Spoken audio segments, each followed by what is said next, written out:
Bienvenue à tous sur ma chaîne Cinémagique, et aujourd'hui on se retrouve pour parler d'un film qui me tient à cœur, non pas un Indien dans la ville, mais l'Indien du placard.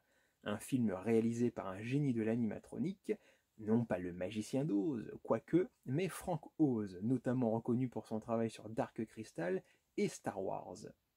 C'est un film tiré d'un livre écrit par Lynn Reitz Banks, qui a été reconnu à son époque comme l'un des meilleurs romans pour enfants, et qui a même eu le droit à plusieurs suites.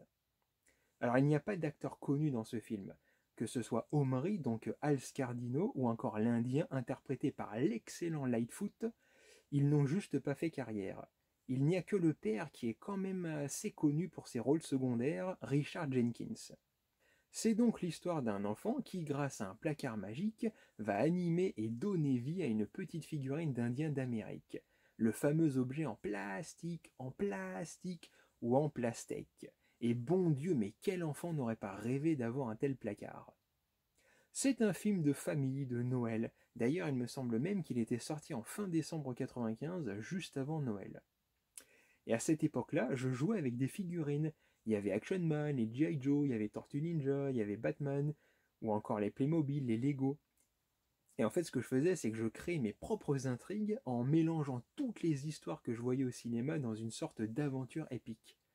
En fait, c'était une sorte de crossover ultime de tout. Un peu comme on fait de nos jours avec les franchises et les licences. Et c'est ce que permet le pouvoir de ce placard, où tout devient possible, la seule limite étant celle de notre imagination.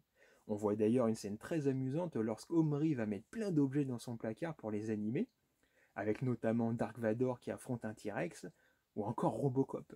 On peut littéralement tout mettre dans ce placard, que ce soit des personnages réels ou de fiction. Tout va prendre vie, comme s'ils existaient en vrai. En fait, le pouvoir de ce placard est énorme. Il brise littéralement l'espace et le temps. C'est juste fou. Il y a de vraies bonnes idées, comme le médecin anglais ou le cow-boy, qui nourrissent l'intrigue et l'histoire dans tous les sens du terme, mettant en valeur un peu de la culture et tradition iroquois. Mais aussi ce qui leur est arrivé, notamment lors d'une scène poignante où l'Indien le découvre à la télé. Mais plus que la honte ou les remords, c'est avant tout un enseignement de l'image qu'on s'en fait et des traces qu'on laisse derrière soi aux futures générations qui vont découvrir et devoir définir l'histoire. Il y a quelques références comme ça à Stuart Little ou JFK. C'est en ce sens qu'on a le pouvoir sur l'histoire et par écho, ce pouvoir de création avec le placard et les responsabilités qui vont avec. C'est l'expérience des conséquences, la prise de conscience de l'existence, l'importance de la vie et la mort, du sens de celle-ci qu'on ne peut trouver qu'au fond de soi. L'Indien et le cow-boy sont un peu les avatars des deux jeunes garçons, ayant chacun leur façon de penser, de réagir. C'est un peu le passé et le futur dans lequel on tente de trouver un équilibre. Et plus encore, car il ne s'agit pas de personnages, mais de personnes. Le film est une légère alternative à Toy Story ou Small Soldier, le thème du jouet, de l'objet que l'on fabrique et qui possède une âme. C'est-à-dire une histoire, un vécu, des choses à transmettre. À l'image de la culture ou encore du cinéma, il y a cet effet de transmission, d'échange, de mise en scène de ce que l'on est, et ça peut être fun et divertissant, à l'image de Patrick ou du cow-boy, ou beaucoup plus profond, plus personnel, à l'image d'Omri et de l'Indien. Ce sont là les doubles aspects d'une personne, d'un pays ou d'une culture.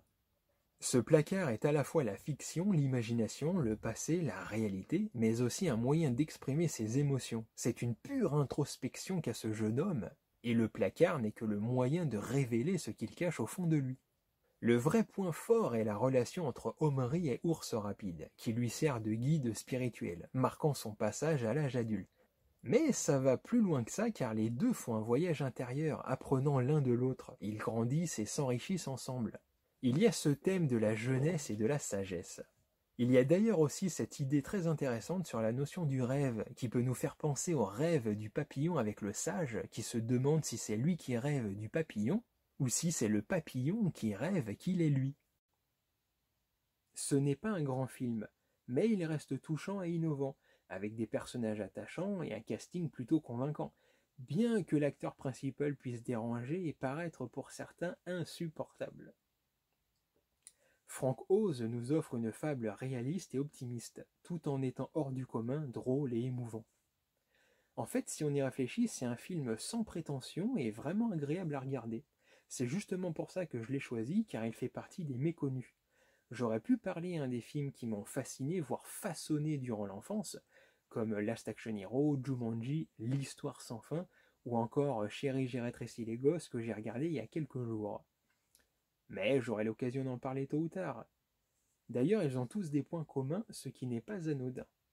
Je finirai sur la belle composition de Randy Edelman, qui a notamment travaillé sur la musique du Dernier des Mohicans, ou de Cœur de Dragon. En fait, j'adore ce genre d'intro. Ça fait partie de ces années-là où on mettait du cœur et de la valeur au générique, qui était toujours accompagné d'un thème marquant. Et ça nous plongeait tout de suite dans une ambiance, dans une émotion. Et c'est ce qui permet qu'on s'en souvienne et d'en conserver une trace indélébile. Voilà donc pour ce film. Que me reste-t-il donc à vous dire?